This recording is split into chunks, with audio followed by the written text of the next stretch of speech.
Hi, welcome to Diversifying Your Law Practice through Pipeline Development, Strategic Recruitment, and Inclusive Culture. We have a panel of 4 folks led by Adam Smith today. I'm your host, Robert Chernesky from Vault Law. I'm the Senior Director here at Vault Law. A little bit about the host and before we hand it over to the panel to talk about diversifying your law practice. Probably the best way to briefly introduce it, I was just on a 1L panel that Vault was sponsoring, had a bunch of law firms. Adam Sanchez from Cravath was talking, and he said, so what do I do? I go to the Career Center, I look at their Career Center resources. We basically do career readiness. So what does that mean? We have all sorts of Vault guide books, practice areas, best firms to work for, best diversity. And we also, besides guidebooks, have all sorts of resources. They were talking about mentorship in these panels. They were talking about sponsors. They were talking about maintaining your individuality, getting ready for OCI readiness. Those are all things that they can research, for example, in the Vault top ranked employers and law firms, and basically research why work here and, be all basically prepared for the interview.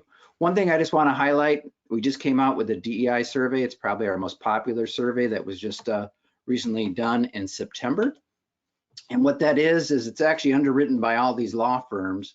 And this is the second year doing it. And there's all sorts of interesting insights. I'll share a brief blog in the chat that goes through some of the stats, like 47% increase or 49% in women in firms, but we still have a disparity from a partnership standpoint. Same for minorities.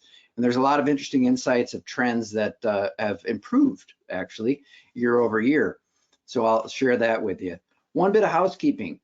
If you have questions, please do not be shy. Take a look in your GoToWebinar. There'll be a chat or a question module. And maybe right now, just to experiment with it, put what school are you calling in from, or what state, or what law firm, just as a brief introduction. That would be fabulous. Question that's always going to come up, I'll answer it in advance, and that is, hey, what about the recording? Yes, we will send you the recording after the webinar. That'll probably be next week, since it's the latter half of the week. It takes a little time to prepare. Our presenter that is going to lead our panel discussion is Adam Smith. He's the first generation college graduate who works at the University of Kentucky as the executive director of university academic advising. And he also has a vibrant public speaking and educational consulting firm, Adam A. Smith and Associates. He's done quite a few different panels for us in the past. I will hand it over to you, Adam, and please introduce the panel. Great, thanks so much, Robert. Thank you again to Infobase, to Vault Law, to Vault for being such an amazing partner, for creating the space to have conversations and to build community in a time when community is so critical. Robert, I put in the chat, hopefully you can hear me. For whatever reason, I'm not an organizer and I can't see the question and answer part of it. So if you can take a look at that. Meanwhile, wanted to set the space by this quick acknowledgement of the land that we all occupy, which is so critical. We acknowledge the land on which we sit and occupy today as the traditional and ancestral home of the indigenous peoples and nations. I acknowledge my roots on the stolen land of the Dakota and Ojibwe in Minnesota, and my current residence on the land of the Shawnee and Osage peoples in Kentucky.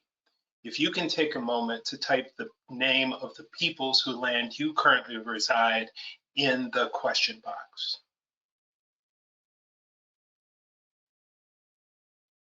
Without them, we would not have access to this gathering and to this dialogue. We take this opportunity to thank and honor the original caretakers of this land. We also honor our own ancestors and the narratives of the peoples and their knowledge who have empowered us to be here in community today.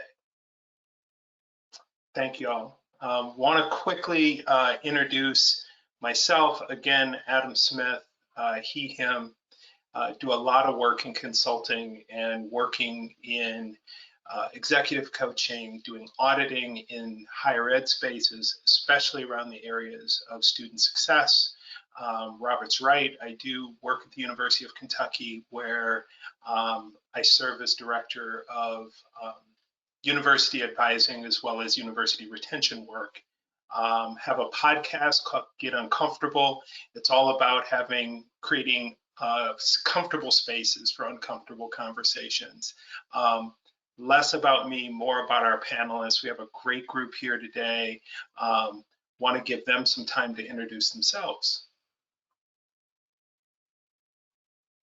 Maya, you want to go? All right. Thank you so much, Adam. Hello, everybody.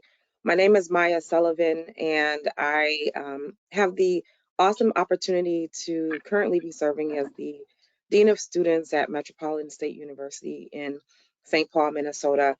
But I come to that career and that point in my career path after more than 20 years out of law school, having practiced as a solo practitioner, a small firm attorney, in government agencies, and then moving into higher education, where I've been responsible for a wide variety of things, including privacy, being a deputy legal affairs director, mediation, and then also student services and student support. And so that encompasses a lot of where I am now and how I got to where I am now. I consider myself an innovative leader, and someone who always has equity, inclusion, anti-racism at the forefront of what I'm doing, as well as being trauma responsive. And I also incorporate in what I'm doing being an equity compliance investigator. I'm a decision maker and a trainer on these issues as well. So I'm happy to be here with all of you. One of the things that I did not share, Maya, thank you so much, is one of the things I appreciate so much among many about InfoBase in Vault. There are a lot of folks out there that say they consult. There's a lot of folks out there that say that they coach. We know that teaching, training, professional development is not a one-time thing. So this community is one thing, but the folks that InfoBase and we are putting in front of you all today are more than willing to do follow-ups with you, to work with you. These are folks that are in the work every single day and around these issues of equity, diversity, inclusion. It isn't just about access, it's about culture, it's about mindfulness, it's about changing culture from root to fruit in your law firm. So Maya is one of those people, along with our other two panelists. Marcus? Thank you very much, Adam. Hi, everyone. My name is Marcus Phelps. I'm a commercial real estate attorney. I've been practicing for about 5 years. I work at a firm called Ice Miller Law Firm, and I'm based out of their Columbus office. And my practice is almost everything real estate. I do a lot of public-private partnership work, negotiating deals between developers and the government. I do a lot of development, taking vacant land and helping clients who want to develop on it, and also do some acquisitions with multifamily properties when we have clients, buying and selling apartment complexes and things of that nature. Excited to be here, excited to share some of my experiences and learn as well, given that all of my legal experience has been within law firms. All right, thank you, Marcus. Saleda? Hello, everyone. My name is Suleda Brown. I am currently a 1L at Cumberland School of Law at Stanford University here in Birmingham, Alabama. I graduated from the University of Alabama, double majoring in criminal justice and African American studies. And I am happy to be here with you guys. She said that with a tone because she's my student and I put the wrong major, so that's my fault. Right, Ms. Saleda? So it's a blessing to be here. I had a chance to work under Maya Sullivan's leadership at Metro State for a time, which was just truly impactful on my life and my career. And then have been blessed to work with Marcus on his educational journey as well as Saleda. So just a really cool opportunity. So Robert will take a look. He'll watch the Q&A box. If anything pops up, Robert, just unmute yourself. Make sure that we're getting any questions. This isn't just about us talking in our red table talk, right? We want to make sure that if you have questions for our folks that we can facilitate, that we are asking those. I thought we'd kick it off by talking about, and maybe start with Suleda, right? Because you're in the middle of it. So you're in law school, first year, first semester, right? When did you first decide to go to law school, and why, or what went into you deciding to become an attorney? So I knew I wanted to go to law school since I would say freshman year of high school. Um, I went to a vocational technical high school where we had trade programs. So during our freshman year, we went in rotation and we would visit different trades, and then we would decide what trade we wanted to do. And when I went into, we have a legal administrative assistant class.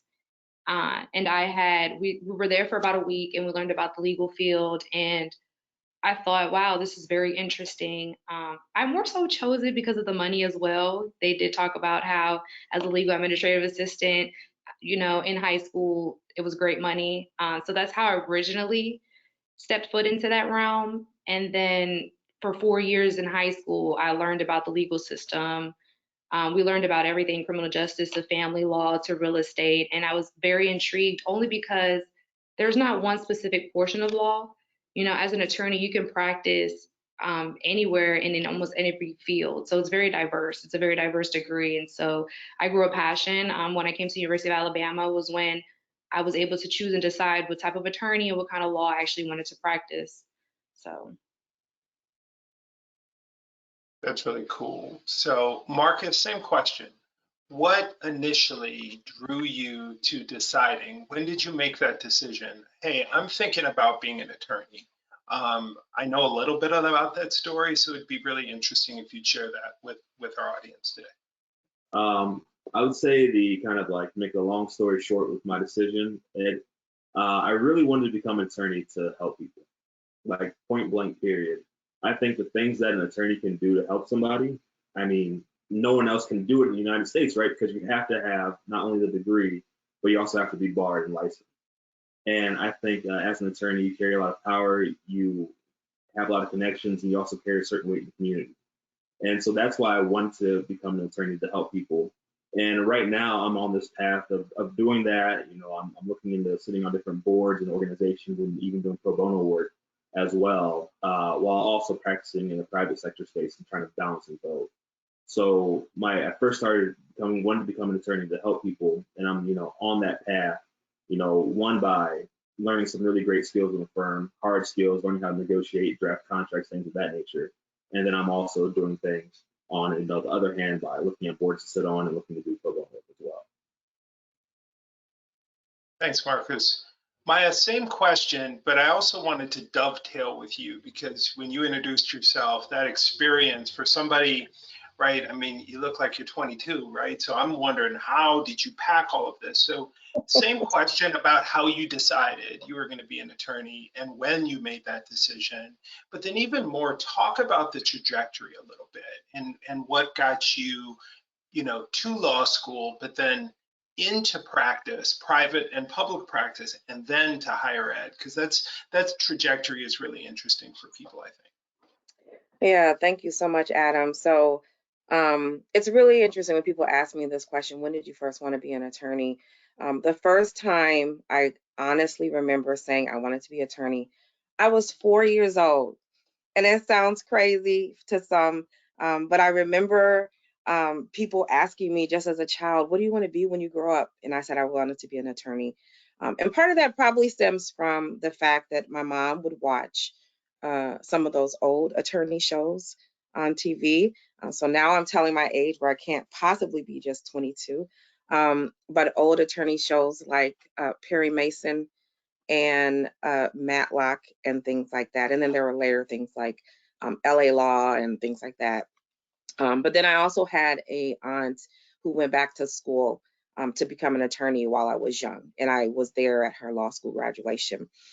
She ended up later becoming a judge on the East Coast. And so I think that played a big role in my continued interest. But then over time, I just continued to have that interest. And so I participated in pre-law internship programs and other programs to help prepare me for a law career while I was in high school. And I went through college, and in college, I, even said then, I still said, hey, I'm still going to law school. At one point, I considered doing something else, and then I changed my major from business, actually, in my junior year of college, and I changed it to political science for a lot of reasons, a lot of which included the fact that um, statistics and accounting were not really my friends. And so I said, hey, I need to do something else. But you know what? I'm going to law school anyway. So that's what I did. And so law school it was for me. And in terms of my trajectory, it was kind of like I finished law school. I clerked in the court here in Minnesota. And after that, after a couple of years of doing that, I decided to start my own law practice. So I said, I'm going to set out on my own and do my own thing. While I was clerking, I first actually started teaching though. So I taught some pre-law courses, like undergraduate and paralegal courses related to pre-law. And so I did that for a number of years. And then when I started my practice, I continued teaching, and I actually found that I really enjoyed it. So even though I was practicing, I was also teaching as a faculty member at a couple of different institutions. And then later on, I had the opportunity to teach at one of the law schools here in Minnesota as well. And so, again, found myself really enjoying being in a higher ed environment. But again, continued to practice, then kind of transitioned into working for a government agency as a legal and policy consultant. Kind of transitioned out of that because I was laid off. Went back into law practice as that being my primary occupation, but at that time had a small firm. So it was me and one other attorney and a few staff members. And at the time, just with family obligations and things, I felt that working as a solo or small firm practitioner was just not ideal for me. And so I started looking for some opportunities where I could still be doing law in some way. So maybe it's kind of a quasi law type of a role, but also might be able to combine that higher ed experience that I had started enjoying, to be honest with you. And so that brought me into higher education, where I've been for about 11 years now, always having responsibilities that are somewhat quasi legal in pretty much everything that I've done. Well, the thing that Maya was talking about, being 4 years old, right, and deciding I wanted to be a lawyer at that point. One of the pieces that we really wanted to bring to this conversation is the importance of pipeline development. That, young people who, especially students of color, who decide that they want to be attorneys, they decide early. You decide even before high school that I want to do this. You may not know what it is, but it's planting those seeds so early. So Leda, part of your journey, right, because you're currently in the midst of it, what did you think law school would be like? How is that different, right? And then can you talk a little bit as a woman of color, um, how could law school better support you, right? Because we can't diversify a law practice if we don't diversify law schools. Well, if it's too hard in certain ways, hard in extraneous ways. So what are some pieces? How did you feel like it would be compared to how it is? And then how could your current school or any law school better support you as a woman of color in the work and as you study to at some point take practice? So, my journey to law school was rough. I am also first generation. So I was kind of unaware on the journey on how to take it or how to go about. I would say I was not as prepared for the LSAT, um, mainly because I didn't have access or resources to those ideas. I kind of had to figure it out on my own, is what I felt like. Um, Far as I did take a 2-year gap year, predominantly to help myself raise money to even take LSAT prep courses. which did benefit. As far as law school itself, my current position, I do believe there is a lack of support. I do go to a predominantly white institution. It's also a private institution. And for our 1L class, there's 137 students. Out of 137, only 12 of us are minorities. Only 4 of us are minority women. And as one of the 4, um, being a minority woman, I can say that not all of us receive scholarships. That has been a slightly difficult, only to understand, as you were saying, how can we diversify the legal field if we're having trouble diversifying the law firms? I mean, the law schools, which is very hard when it comes to money and an aspect in regards as first generation and as being a minority. We don't have the same resources that others would have. For me specifically, I am having to work as a 1L. And I do receive a lot of questions like, oh, are you allowed to, or you shouldn't? And it's a bunch of you shouldn't be working your first year of law school, but it's also like, here are some resources that will help you not work your first year of law school. So I am struggling in that aspect. I will say law school is not as scary as a lot of people have made it to seem. I will say, and for me, it is a little harder for me to manage because on top of managing my first semester of classes, I am having to work. So I am dedicating less time to school that my peers have more time to dedicate to in that aspect. I do think that the school could be a little more supportive when it comes to financial aspects, especially for your only 12 minority students of the class. So kind of put their money where their mouth is. We all want diversity, but we may not want what comes with it. Quite frank, actually, and I say this because this was brought up today, actually, amongst my other peers. We were talking about how the school, so today we had the Supreme Court of Alabama do a hearing on our campus today.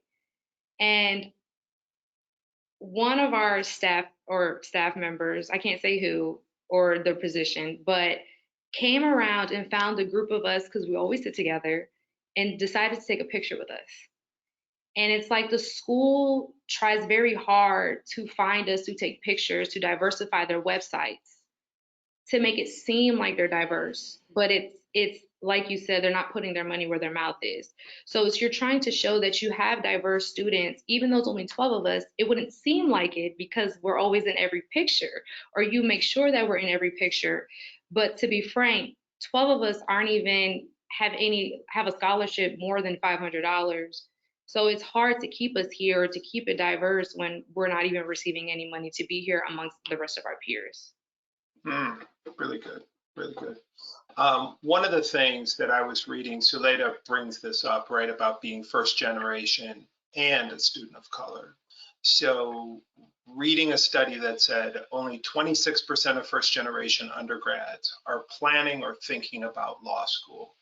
Maya, can you talk a little bit about programs and opportunities that are available for first generation students, whether it be high school, college, beyond college, that can help students start thinking about law school potentially and building those pathways for students who are first gen, low income, and students of color?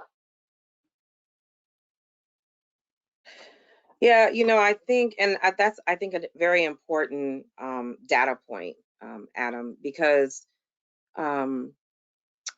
if you are not thinking about it, then you are not probably going to do it unless something, maybe you have the opportunity, like Suleda had, to go through a hands-on experience in school, or someone specifically has called it out to you. But if you are first gen, and this is not all, but if you are first gen, you may not, it may not be something that you ever even think about. And so, there are pipeline programs that exist for K-12 students.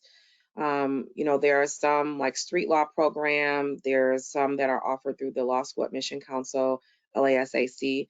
But again, and I think that they have done a good job with the work that they've done in helping individuals from oftentimes Black, Brown, or Indigenous communities become more aware of law school, preparing them for law school, and have also contributed to increased numbers of students completing law school, really because more are going to law school in that respect. However, while I think that those programs are great, I think that there is an opportunity, though, in the legal community to have more of those programs, or for more awareness of those programs, because it's great if it's here, but if you didn't know that it existed to even think about participating in it, it's not really going to help you. So I think that there is a way to go. There's some data that tells us that the law profession is actually one of the least diverse professions, just period, in the US. Even the medical profession is more diverse than the law profession. Accountancy, more diverse. So pretty much almost every profession you can think of in terms of like a professional role or degree or position, the legal field is less diverse than that. About 88% of attorneys in this country are white. And for all those other areas that I mentioned, the numbers are lower than that.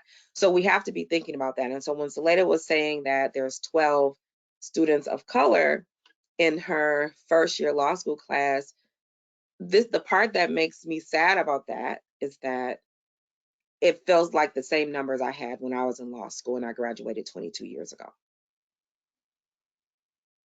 And that shouldn't be. I mean, it's very similar in terms of the numbers. So I think that, again, even though there are programs that exist, and I'm a proponent of those programs, and I know how much work and how well they can help improve these things. And that's not to say it's the same at every law school in terms of what the numbers are, but I'm just saying I shouldn't still be looking at the same kind of numbers that I saw when I was in school, that when I started law school in the late 90s.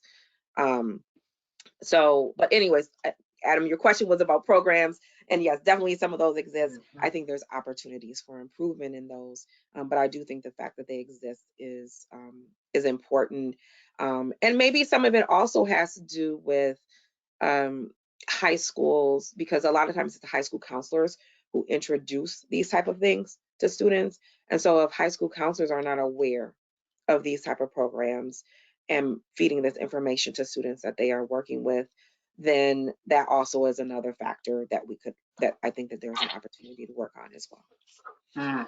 Good point. I think it continues to be an issue because we want diversity for the picture, but we don't want it for the culture, right? We don't want to deal with, oh, now we have all of these different people that are at my school, or we have these different people who are in our firm. Marcus, talk a little bit about the culture of a law firm, right? You've been at smaller firms, you're at a big firm now, right? Talk a little bit about how important that culture is, not just to attracting attorneys of color, but keeping them. Because the one thing I don't know if folks understand is that people of color are still front porch people. Like, I know somebody who knows somebody who knows Maya all the time, right? And so at some point I'm saying, hey, Maya, are these people, can I go work here? Is this safe for me? And more now, as a result of multiple pandemics that have occurred in this world, there's data that says only 4% of Black women return to their job after the pandemic. That's who led the Great Resignation and leads everything in this country, Black women, right? Who said, you know what, I'm not going to go back to those places of trauma. I had some space, I can breathe, I finally am healthy because I wasn't in that negative space. I've kind of exercised all of that from me because I was working remote. I'm not going back to that life anymore. So one of the realities is, if you do not change culture, you not only will not retain people, you won't attract them in the first place, because our communities talk to each other. Suleila knows people. She'll call all the other deltas on the yard and say, look, don't go there, right? That's how it works. Marcus, talk a little bit about those decisions you've made and how that culture matters to you. So, in creating a diverse atmosphere, culture is number one. I will say in law school, as a law student, we as law students knew which law firms and the biggest city and closest biggest city to our law school had a good culture for diverse associates, which didn't. Which we saw associates who had, or students who had graduated and entered the practice, who were at law firms and who kind of got pushed out, and those who were kind of growing in their law firm. And one thing I will say is that you have to create a culture that cares. You can't just have a scholarship and say, oh, we're trying to tackle the diversity problem with scholarship. That is great. It is helpful. But you need to do more than that. And I think back to what Judge Hatchett said during like a lunch and learn event that I attended. And she said something to the effect that law firms should attack the issue of diversity like it did its biggest clients. Sometimes we hear in law firms, oh, we tried this, oh, no students, we didn't get any diverse talent, or something didn't work out well, throw up our hands, we're done, we just can't do it. But in the practice of law, you don't give up after the first time.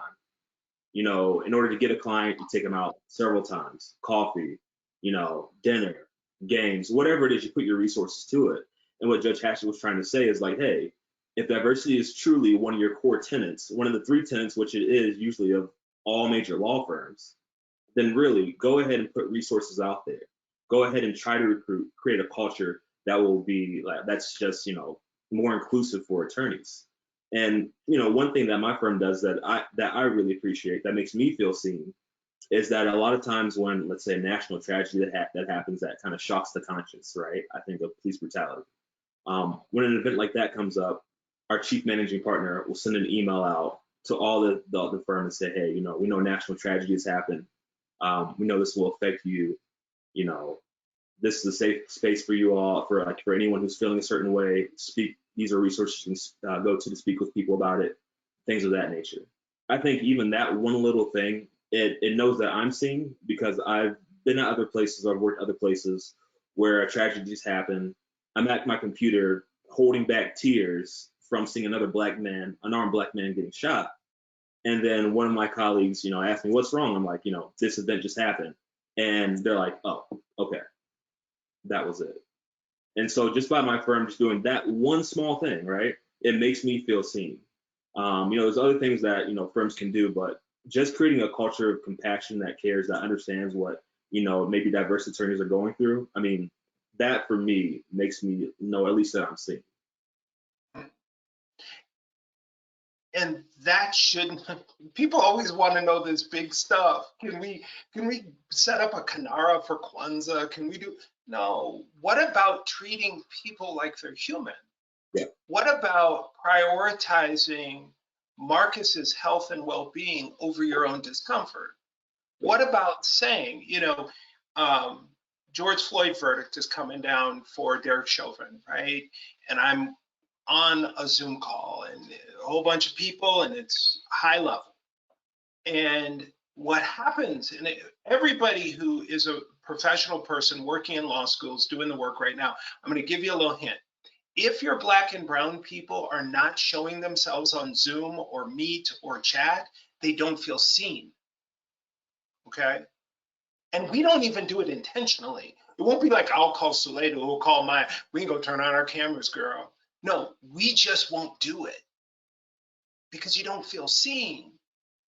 So I'm in this high level meeting and the Chauvin verdict is coming down, and we know it's coming down at right around 3, 4 o'clock Central Time. And all the brown people are in the world, we're freaking out that they're going to let a murderer go who killed our brother on the street. And the meeting's going on like nothing's happening.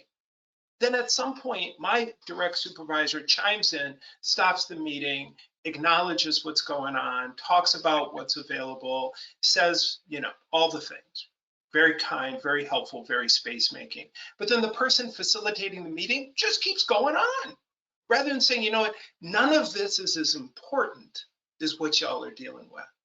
See, we don't only say we're sorry when we've hurt somebody, we say we're sorry when somebody's hurting. And it's okay for Marcus's boss or colleagues to say, bro, I'm so sorry. I am so sorry. What can I do? Right? Those are the kind of really simple things. Yes, big cultural things you can do, but if you can't start by just acknowledging that things, January 6th lands differently with Black and brown people, right?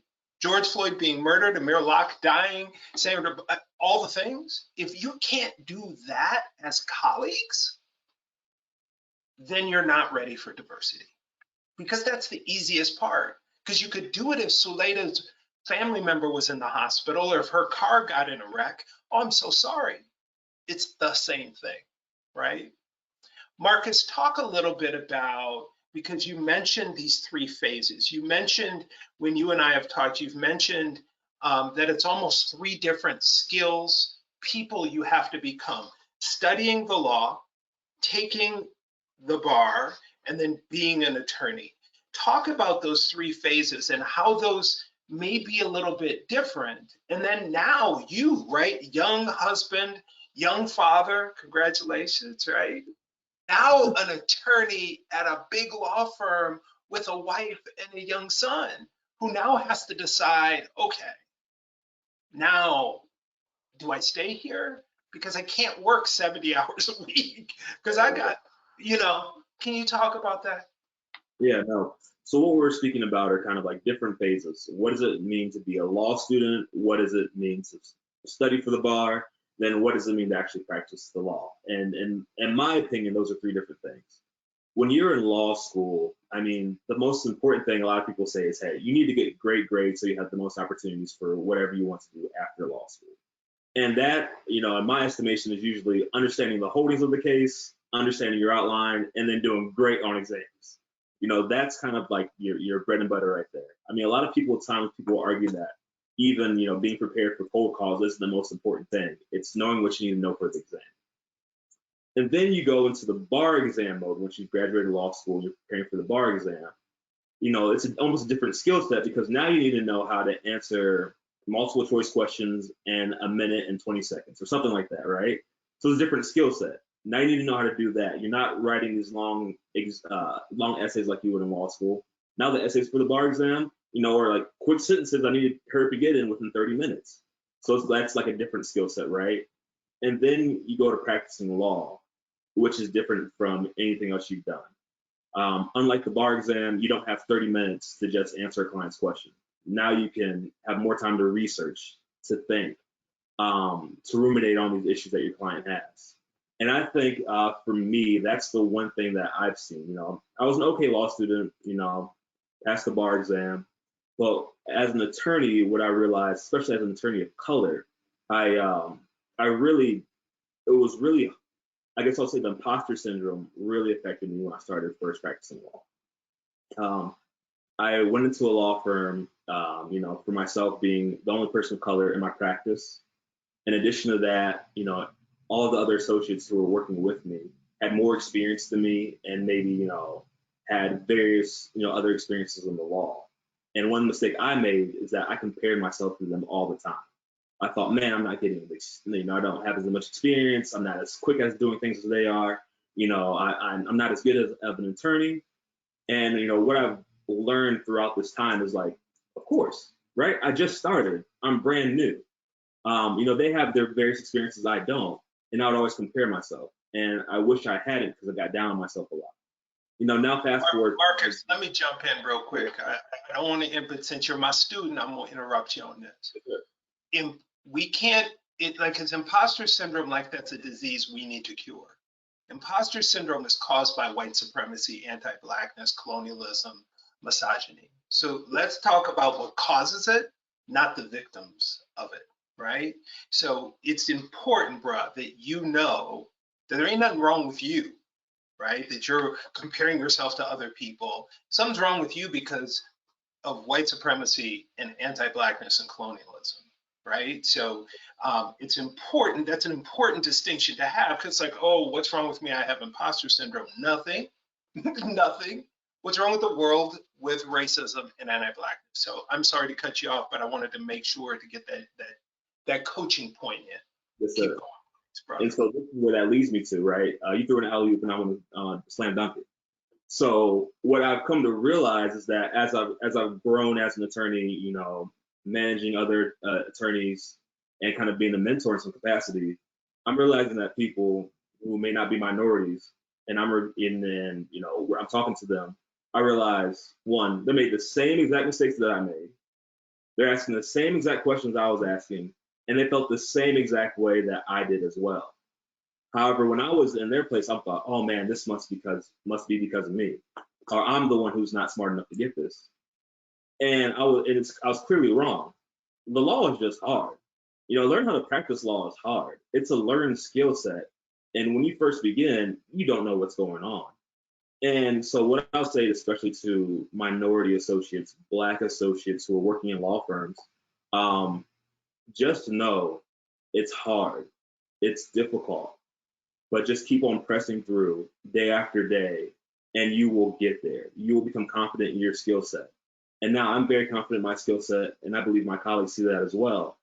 However, if you look back when I first started, you know, I feel like there's a night and day difference, and that's just for me, of course, putting in the work, but then also realizing, hey, everyone goes through that, and I think that's something that I think a lot of diverse associates, need to know. It's not you, of course, and like you said, Adam, these other factors, systemic factors that play into this that make a diverse associate sometimes feel inferior when we're not.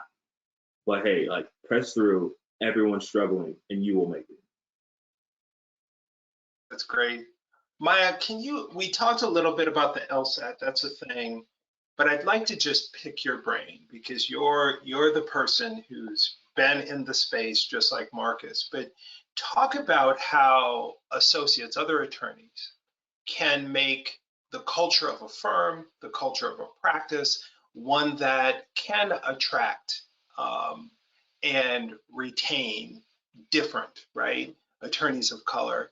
And then talk about kind of how the firms or the offices can do the same thing. So at the micro level and at the macro level, what can people do? So the thing about my career, of course, is that I never worked in a large firm. So I never wanted that particular experience. And I think everyone goes the path that they feel makes sense for them. And so I don't want to necessarily speak for large firms in that respect. I certainly, have some knowledge in the area, but I don't want to necessarily speak for them in that respect since I've been in solo or small firm practice. And even my small firm practice was 100% African American. Myself, the other attorney, as well as all the employees that we had. I take that back. We actually had at one point one employee who was not. But at any rate, and so that experience was probably a little bit different than someone who is going to be in a larger firm. What I will, however, say with that is that I think about when most of the folks that I went to law school with and were kind of have been part of my legal community and people I would tap into, like, hey, I need to run this case by you, or I have this question about this thing. Most of the folks that I would run those things by were colleagues or friends of mine who were usually working in mid to large size firms that were usually primarily white institutions. And so some of the things that, they would talk to me about in terms of what they were experiencing. Some of the even things like, for example, if the George Floyd decision, or if the Derek Chauvin decision would have occurred at the time when I was practicing, for example, I could imagine that some of those colleagues or friends of mine may not have had partners or colleagues in their firms who were as understanding, or who, kind of along the lines of what Marcus was explaining. Like, I could see where some of them may not have had that experience. And, I had colleagues who would tell me things like, sometimes they felt like they were being treated differently than their colleagues who were white. And actually, I remember one, which it was kind of a really hard conversation, but I remember one of my former classmates saying, you know what, I just leave my computer on so they think I'm still there, and I leave for the day. And I've never seen, any of my white colleagues doing things to that extreme. And so obviously those are their specific examples and things that have been shared with me. They're not my experiences. And so obviously if you're experiencing that, for some people, maybe they feel, you know what, maybe things will get better. For others, maybe they think, well, I'll go to another firm or another environment. I just want to give a quick asterisk, and that is that I remember when I was in law school, there was an ABA, American Bar Association journal article that I was reading. And I remember it said that women, on average, do not practice in the formal sense of the word for more than 6 years in the law practice, in the legal field. And so, of course, this is when I was in law school. So this is a while back. But I remember reading that article, and I remember saying to myself and many others, that's crazy. Like, there's no way I'm going to law school and only practicing for 6 years. And then when I add up the time that I probably actually practiced traditionally myself after law school, this is probably about 8 years. And then, doing the other things that I've done. And then when I look at most of my colleagues who were classmates of mine, it's probably something along a similar line. And so I think about some of those things about feeling welcomed, or the connectedness, or maybe do you even feel like you have someone in your firm or in your corporation or your corporate office that you feel comfortable even going to ask certain questions to, or do you feel like you have to do that with someone who's outside of that entity in order to get where you need to get? And so how can we make those changes for us who are either Black, Brown, or Indigenous in firms or other settings, legal settings? Really good points. I think just a shout out, on the 15th, Tuesday, we're doing another partnership convo with Infobase um, about quiet quitting. Have y'all heard about quiet quitting? Basically, people just kind of put their job in its place. I'm titling it "The Millennials Were Right." All us Gen Xers and Gen Ys looked at the millennials like, oh, they're lazy. All it took was a pandemic to show us really work is just work. And I think in some of this, right, the culture, the grind it out, Maya, because my generation, especially of people of color, was we're going to work twice as hard to get just as far. Like somehow there's some glory in that. Like we're going to just outpain you, right? We've started to realize that that's not healthy, right? We have to work in firms and in cultures that are going to promote our wellness and our well-being. Like Marcus is talking about being seen as a whole human. Where I work now, we created these amazing well-being benefits where every employee gets 50 meal swipes in any dining facility. Every employee gets $400 to spend at integrated medicine on Koru and acupuncture and massage therapy. Every employee gets the ability to go to any of the gyms on campus. Every employee gets virtual therapy in addition to like EAP and the other things the institution provides. Those are the kind of things that see people's well-being as whole people. And the law industry has always been, Jack from, what is it? Law and Order, pulling his drawer out and pulling the bourbon out and pouring after he's worked like 90 hours a week. And people just aren't willing to do that anymore, right? Especially people of color. Then you start treating people like a commodity, and that's the challenge. So Leda, one of the things that Maya talked about is some of this support system, because you and I have known each other since before you were even a college student, an undergrad. You are a person from the Northeast, right?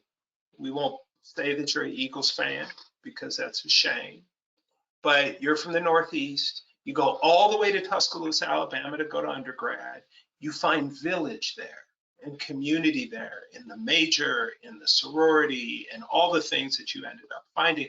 things that I don't know if you initially had first year, first semester, and then now law school, where you have 12 people in total, you included, that have your same ethnic or racial background. Talk a little bit about how that village was in Tuscaloosa, because people would think, oh, that's the Deep South, that's Alabama, George Wallace, all the things. But you were a gender, race, AFAM studies student at the University of Alabama, found village and community there from somebody from the Northeast.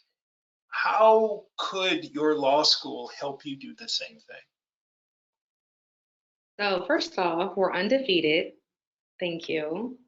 Wait, the The Vikings are Eagles, 7-1. The the Vikings. Eagles, Jalen Hurts is getting us right this season. Um, but I would say I had a very strong and supportive village at University of Alabama. So originally getting accepted into UA and then moving down to the South, of course, as a Northeastern, I've heard all the horror stories of the South from my high school teachers, from even other lawyers from law firms that I was interning at in high school. They're like, "You're going to Alabama?" And it was a culture shock at first. I would say, you were, if not the first professor that I met, and you from the day one have been very supportive. I would say you helped my first semester, first year of undergrad.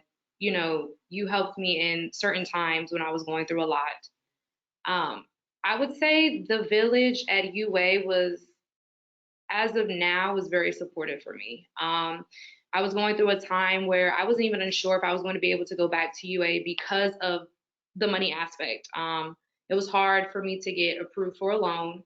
And so I had went to a department that the University of Alabama had, and the head of that department, he was Black. And so, me being a minority student, he helped me.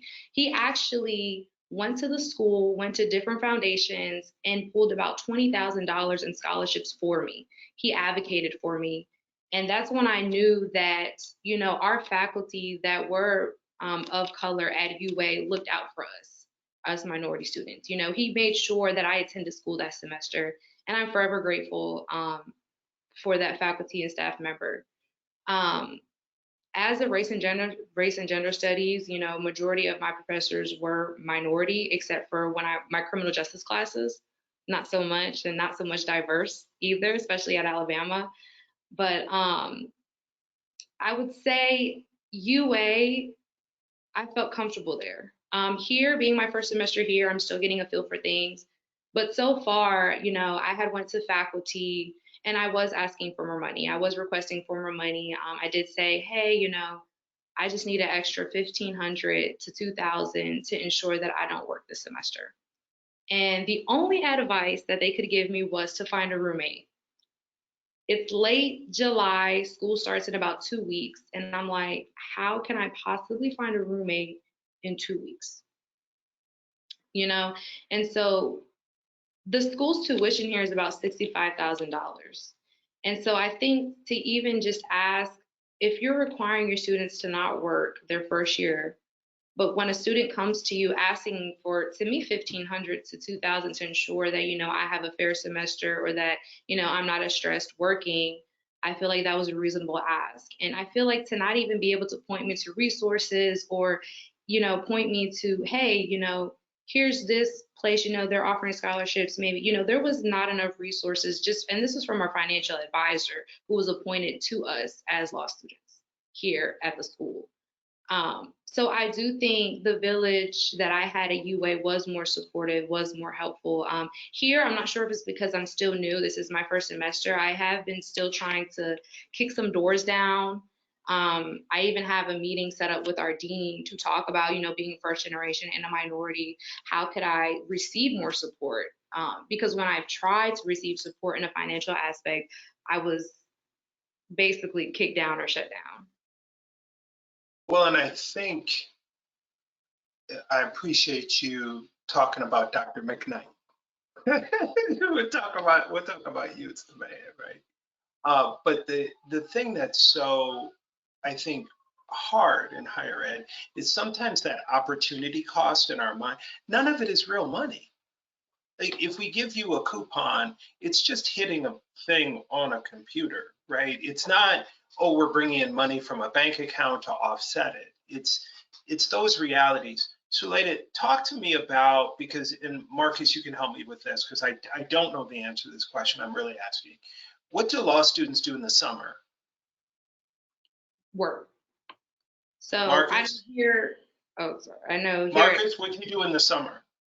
So the summers I worked at law firms, and you know, was able to use that money to help with costs throughout the year. Okay. And so though, Suleida, that's your plan, to work at law firms? For me, the first 6 weeks, yes, I plan on working, but I'm actually doing our study abroad program for the second half. Okay. Okay, so those are the pieces. So I'm thinking about because if you're working at a law firm right now, you say, well, I don't have any power over law school. I mean, we can start a little scholarship fund. Now, what I would say, if you do that, you use that money to fund students who need gap funding, right? Oh, I owe $1,200, because that can be the difference. The one thing in higher ed we know, right, Dean Sullivan, if you can't pay, you can't stay. And so having a little bit of resource just to make up those gaps is really helpful. It's different than just throwing the money at students, rather than saying, okay, who needs money to stay? Who's working? Who needs those resources? But the other piece is making sure that your summer interns, your people who are working in the summer, your students, that you're paying them a wage that's extremely competitive. Right? You got to look at this like engineering firms, engineering companies look at co-ops. They are paying those students so much money because they know I'm gonna get you back, especially as a student of color. If I pay you well and treat you well as a co-op or an intern, I'm gonna have first choice. It's just like up the street from me, how Coach Calipari runs camps. Coach Calipari runs camps so he can see all the talent right in his front door, so he doesn't have to travel as much, right? And they get familiar with Big Blue, okay? One of the questions that someone asked in the chat is, have you ever been put in a position, so Maya, I'll ask you this, in a predominantly white professional world where you felt like you've had to minimize your identity, like shrink yourself? Any advice for people with that, Maya? Yeah, I think that that has happened because when I think about my career, I also think about how I have grown when it comes to calling out things like systemic racism. And it wasn't as much of a shrinking, but probably a different response than what I would have now at this point in my life and my career. When I think about a time when I was a young attorney and my practice was very new, and I remember going into court, and I think I looked like an attorney. I had on a suit, I had my bag, my pumps. My client came, and my client had on a fluorescent green outfit with matching shoes and hair. And my client identifies as a Black woman. And so when I got up to introduce myself to the court, I did my regular introduction, and the judge just stopped as I started talking and said, "I'm sorry, I can't tell which one of you is the attorney." And I kind of looked around because I thought, well, like, what, how is this possible? And so I think I even said, "I'm sorry, what did you say?" And she said, "Yeah, I can't tell. I'm having a hard time understanding which one of you is the attorney." And so I won't go into, everything that I said there, but what I will say is that I know that my response was probably much more timid than 18 years ago. than I know it would have been now. And so in that respect, you know, maybe that was a shrinking, but in a different kind of way, maybe than what you were talking about, Adam. I'm not sure, but it's also a reality of the kinds of circumstances and issues and situations that I've had other colleagues experience very blatantly, quite honest with you. And in that setting, of course, the judge was white.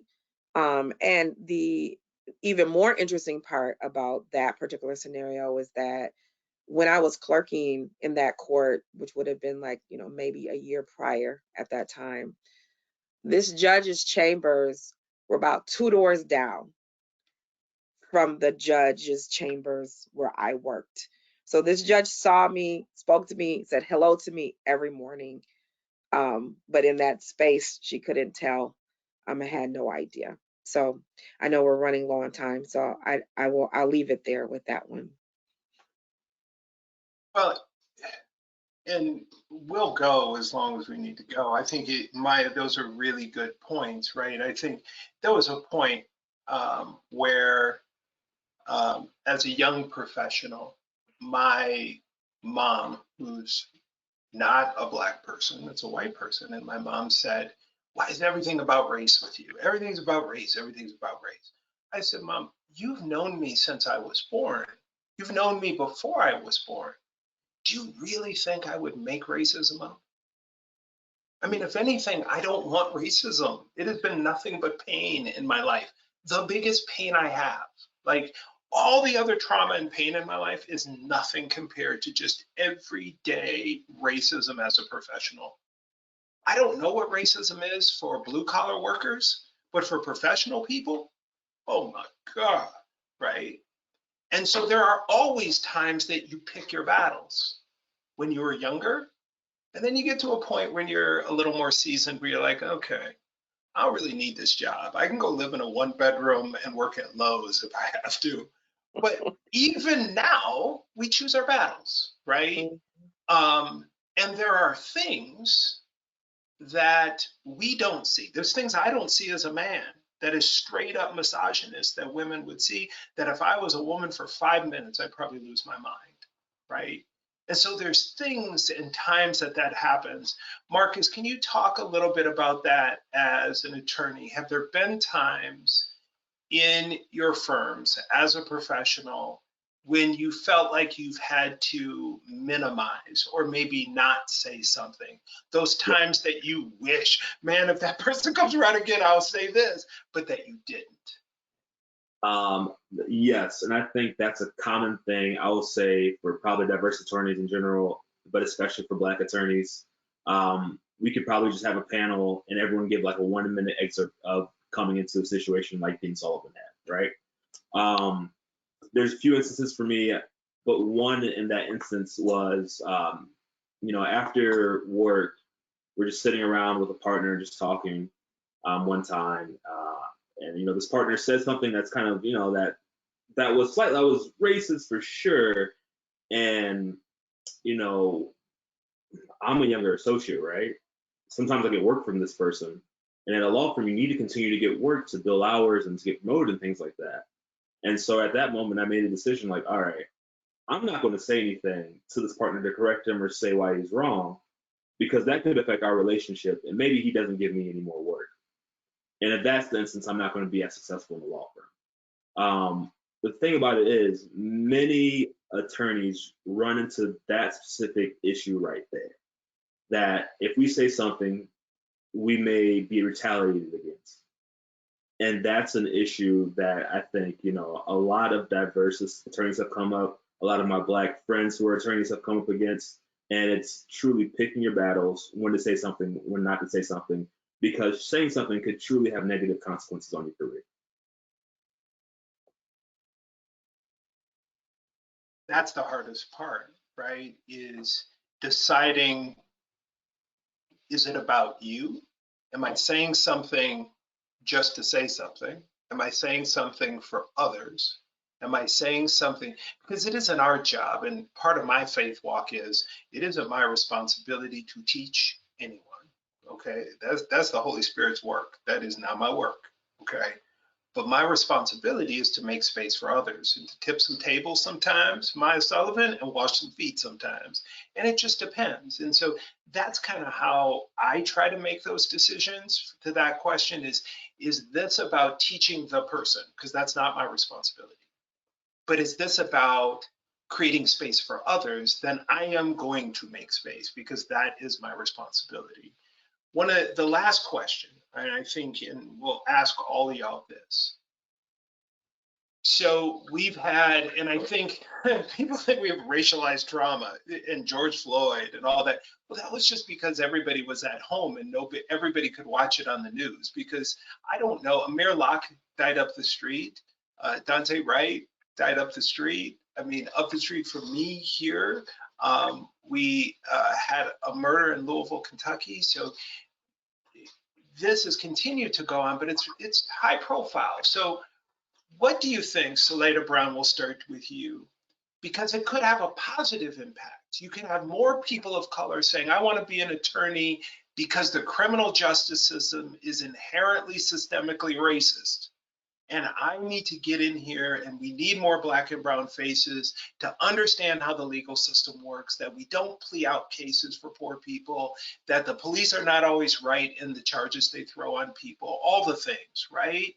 So it could have a positive impact and it could have a negative impact.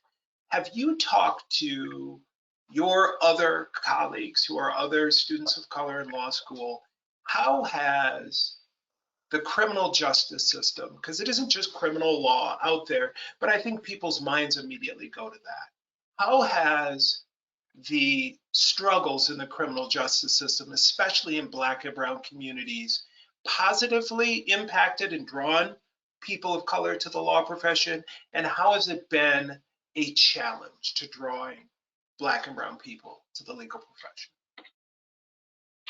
So that's a great question. And I love that you asked that because that is actually the path that I want to go.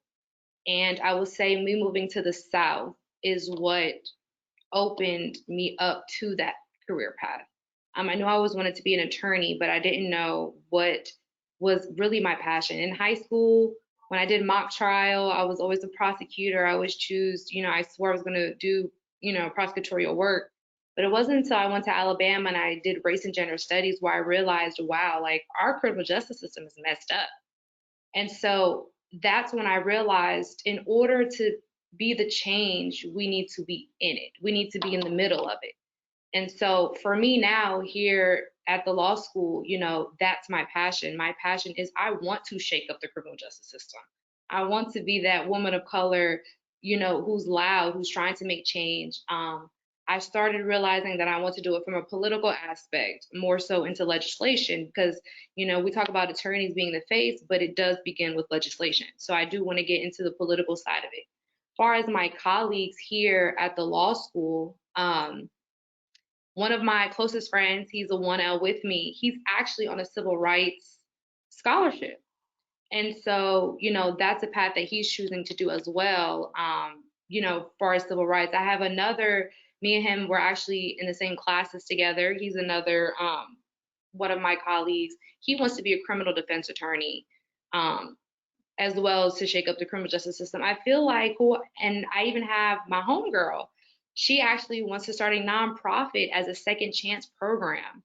So I feel like right now I'm surrounded by, other people of color who want to shake the criminal justice system up just as much as I do. So I would say what we see on TV, it angers us, but it fires that passion within us. It becomes more so in a negative aspect because I feel like it can become desensitizing. And we do see that in, for example, in our criminal law classes, when we're going over yet another, Black victim, it does become desensitizing to an extent. However, I do think that seeing, what's going on and seeing it more recently allows us to say, hey, this is what we want to fight for. This is what we're in law school for. And it draws and creates that passion that allows us to run off of it. So I love it. I love it. Well, and I was telling y'all before we started that I was on this grand jury, and I know enough about the law to be scary, right? but I know that the system isn't the way people think it is, right? That bad people are in jail and good people are not, right? And oh, we just, I mean, people literally do not know what a no-knock warrant is and say, well, he shouldn't have done X, Y, Z, right? Well, if somebody, I live in Kentucky, Maya, how many guns you think every one of my neighbors got in their house? Well, you come up in my house without knocking, I am pulling out Mr. Glock. I mean, that is, I live in Kentucky, that's what we do. Well, but that doesn't happen in my suburban neighborhood. That happens in other neighborhoods. But then we have to justify what we know, what we think we know, with some rationale that is, well, he shouldn't have. No, like literally people just came in his house and creeped in and he didn't know who they were. They didn't announce themselves. And he gets up and gets killed. That's exactly what happened. So those are the kind of things that this unpacking really helps. Maya, talk a little bit about how you think recent events, the criminal justice system, all the things are barriers to people of color choosing the law profession. And how do you think those can be motivators for people to take on becoming careers as attorneys? Well, thank you so much, Adam. And sorry, as I mentioned to the panel, everyone, I'm getting over being cold, having being sick, basically. So apologize for my coughing. Um, but at any rate, I think there are a couple of different things. So first of all, yes, could be barriers for people being interested in going into law, but I also definitely think could also be motivators as well. So, I mean, certainly I can see how someone might feel more incensed and feel that, they feel less, um, uh, that they might have a potential for having an impact. Depending on some of the different cases that have happened, both here locally in Minnesota, we've had several of the high profile cases that Adam mentioned. But then there have been several that have been throughout the nation. And so depending on the outcomes that we've seen, which have been very different in some cases, those could cause someone to have, a certain type of a feeling about whether or not this is for them. But then on the other hand, as you said, it could also be a motivator. So that, okay, so this is what we're seeing. Then what can I do to be part of the system to make the system better? And so, we just had election day nationwide here for the midterms. And, for example, here in Minnesota, we reelected Keith Ellison as the Minnesota Attorney General here. And I say that because his office did take over the prosecution of Derek Chauvin, who during that conviction, and so that was a win. But then I also saw several other states nationwide had some really good opportunities and outcomes in terms of new attorney generals and things like that. So there are a lot of ways that you can get involved and be doing the work. And I think some of this has motivated people to do that. Really good. Shout out to Keith Ellison, first Muslim, I believe, congressperson in the nation, maybe. I know first person to be sworn in with his hand on the Quran. So amazing Minnesotan who now is state attorney general again. So that's great work. Marcus, same question to you. Talk a little bit about the impact. You're in a different type of law, but I know your heart, right? You're not, you want to serve, right? So talk about the impact that those things have on a profession that you have dedicated your life to being, and getting more people that look like you, that look like us in the field, the impact of a system that is so outwardly unfair to the very people that have to practice it, how that is a motivator, but how that could also be a deterrent. I think a lot of Black attorneys and diverse attorneys get into the law to make a change, to make a difference. I hear Suleida speaking and I hear her passion for wanting to do that. And that reminds me of when I first started law school and when I first began practicing, even though I started at a law firm. And then, something happened and I didn't pass the bar my first time. And doing that kind of just knocked me on my behind. And that was almost like a reality hit. I wanted to change the world and do all these great things, but shoot, for me, it was all right. Well, I had to pass the bar. Then it's almost like I had to rehabilitate my reputation in the firm and then like do great work. And I think what happens for me, and I've seen for other attorneys who are diverse as well, you come in with passion, you want to help the law firm become more diverse, all these things. But I think the way a lot of law firms are structured is like, hey, before you have influence, you have to show you can do great work. And then as you begin doing that, you get more influence within the law firm. And so right now, the way that I feel like I'm taking my path into doing good and helping is to create influence within the law firm. I've been able to be around very influential people, clients and whatnot. Now I'm beginning to look at boards to serve on, and now through the boards I can say, hey, I'm serving on this board for a nonprofit. All right, I want to have a say in how funds are distributed. I want to have a say in the conversation of how these communities are being impacted. My wife and I, right now we live in a neighborhood that I see homeless people on a regular basis. Sitting out my window right now, I just saw 2 homeless men walking past my window while talking to you all, right? I want to have an opportunity to affect that from a very high level, just given my practice area, given the things I've learned in the practice of law. And that's where I kind of want to see how, want to make an impact. It's a slow process, but it's been taking me to, influential people and being able to myself have an influence and in a different way. I think one of the key things that that I've heard today from y'all as experts, I really appreciate you being so honest.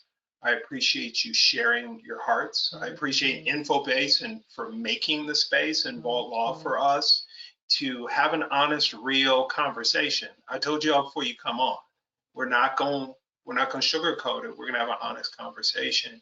I appreciate y'all doing that and recognizing that this is all really complex, right? I think one of the charges are and is we have to realize that, the majority of students of color who decide to be attorneys before they even get to high school.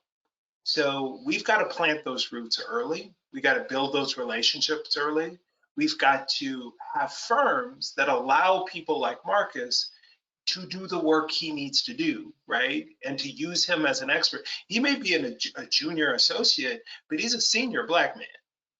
Use him as a resource, right? And let him, if he says, this is what we need to do, this is what we need to do, okay? Marcus knows about being a Black man and knows how to make those differences while not putting the whole burden of solving institutional racism on the people of color in the firm, right?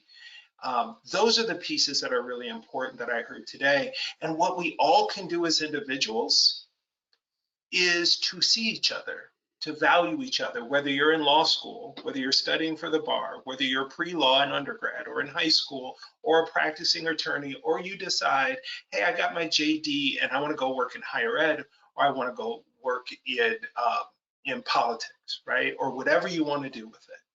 At the end of the day, it's all about making space for each other and seeing each other and caring about each other. We can't expect diversity to happen because that's right face in the right place. What we have to have is true inclusion and true justice, and that starts with each other's hearts, right? And so that's the charge that we're going to make with y'all today. Robert shared everyone's slides again. For all y'all who are watching either the recording or live, do not hesitate to follow up with Marcus, Suleda, Maya, myself. We would love to continue the conversation at your firm's level, at your institution's level. It always is helpful to have coaches in your life. And so to have people who can tell you, oh no, don't do it this way. Oh no, do it that way. Suleida's looking for funding. She's looking for help. She can coach you on how to get and create young women of color who want to be law school students. So those are the kind of assets that these folks are. Thank you again for everyone for joining us today. To our panelists, shout out, we really appreciate y'all. InfoBase, thank you all so very much. Everyone who's watching, please take care of yourselves and take care of each other. Peace.